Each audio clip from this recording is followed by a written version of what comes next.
You don't have the right shoes, Farkhonda.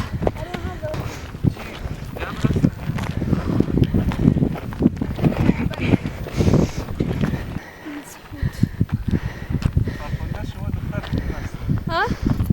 No, not dolphin.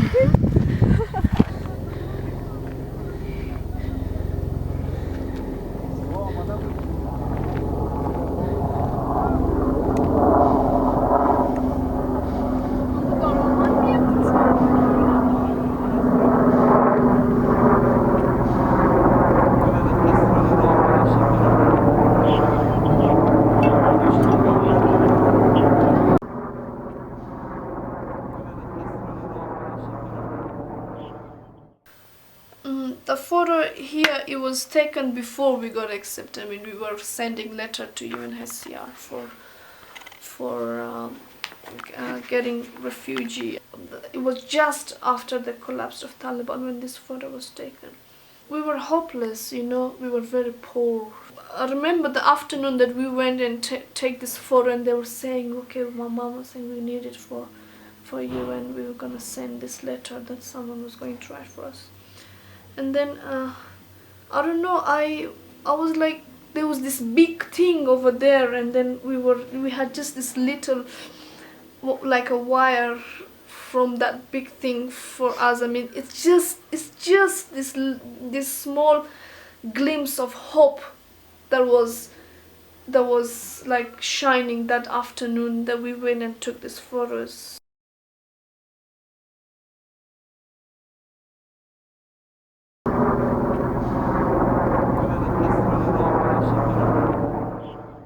When I see those pictures, and then of course it's not that I'm me over there. I just feel I'm familiar to that life. I don't feel that I mean, oh, that's me. I feel like, oh, I know this. I know. I mean, well, I feel more real in here. And then when I see these pictures, even though like my mom is there, my sister is there, I see it, and then I see softness over there. I see comfort in those pictures. I see peace in those pictures. The light, I mean, everything is so soft, everything is so calm. And then in here, it's not like that. I mean, that's completely opposite that I see in here. I'm like, and then I get confused. Which one is real? Which one is, where am I? Where am I standing? Am I there? I'm here. I mean, it's just that the contrast that the from there and here is just that here is harsh, here is hard, here is struggle, here is like, it's like everything is happening on the ground, but over there it's all soft, it's good, it's calm, it's comfortable.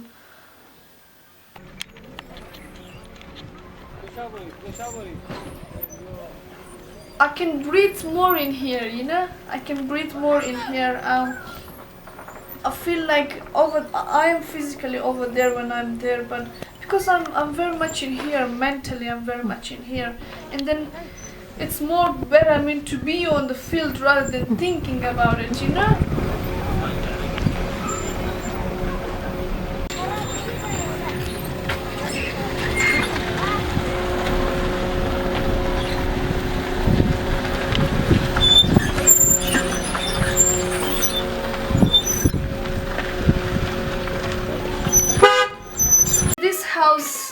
Anyone who comes from outside, from Daikundi, from our province, this is the place they come to. This is the place, it's kind of our family home for everybody. Even though it's poor, even though we don't have a lot of things in here, a lot of resources, we eat very simple food, but this is the fact that they all know, okay, if we go there, we are welcomed over there. I mean, we're not bothering anyone else. And my uncle is just him and his mother, but he got 5 rooms in here.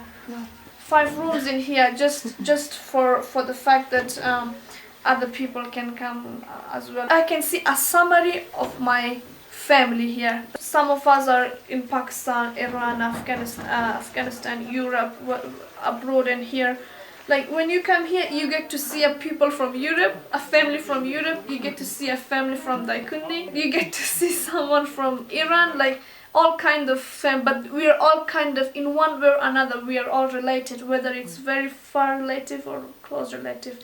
But you get to meet all of them in this house, and I love it in there.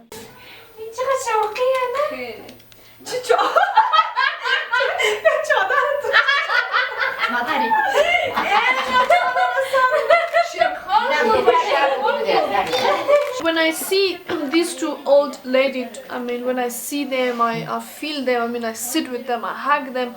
What I feel is that, like, they are, I can smell like 70 years in them. One is 100 years and one is about 70, 80 years old. I feel like I smell the past 70 years in them, the past 100 years in them.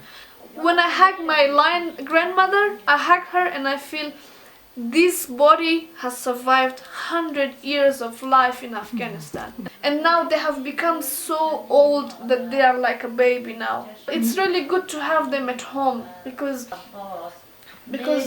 you feel the history is alive when you see them at the corner of your house, your home, just sitting there. Okay, the history is alive.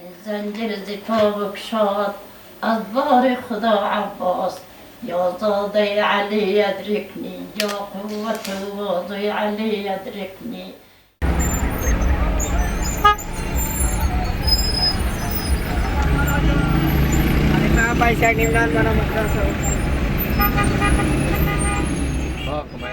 Zainab and Suhra, they both work in different fields, but I get connected with both of them because they're both breaking this stereotype, breaking the chain and going outside and working.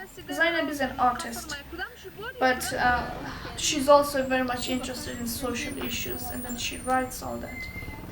And like when I see Zainab, she's very brave. She's a very brave girl, and I find her very mature, even though she's just 21 years old.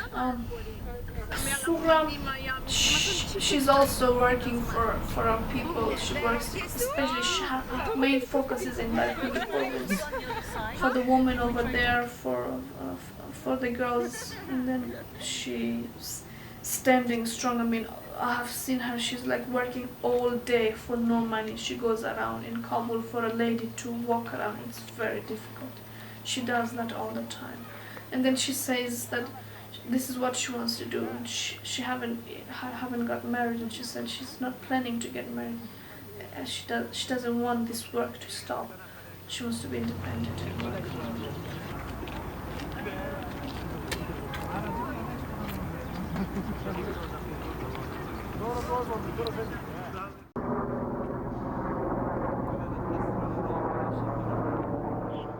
That's me. This is in Daikundi, and it's probably in 1994, I think. I was just about three and a half years old.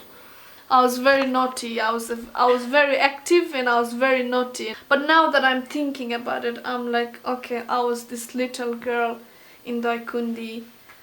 But if I was still there, by now I could be married, having, I don't know, kids, and then I would be just a housewife, and then far away from everything, far away from the world, far away from all this issue. I would be a victim instead of trying to work something out for those girls that are victims. But when I look here, if I was still there, I would be one of the victims of war, of women oppression, of inequality.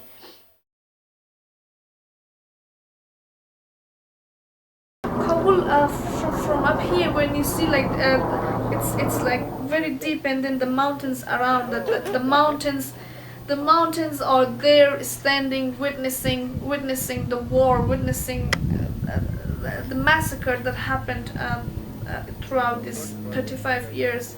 And then now you're on top of it, and then view everything from down here, and you can't believe it. You can't believe what's happening here in this country, in this land. Who can cure it? You know how you cure this cards, these things that happen.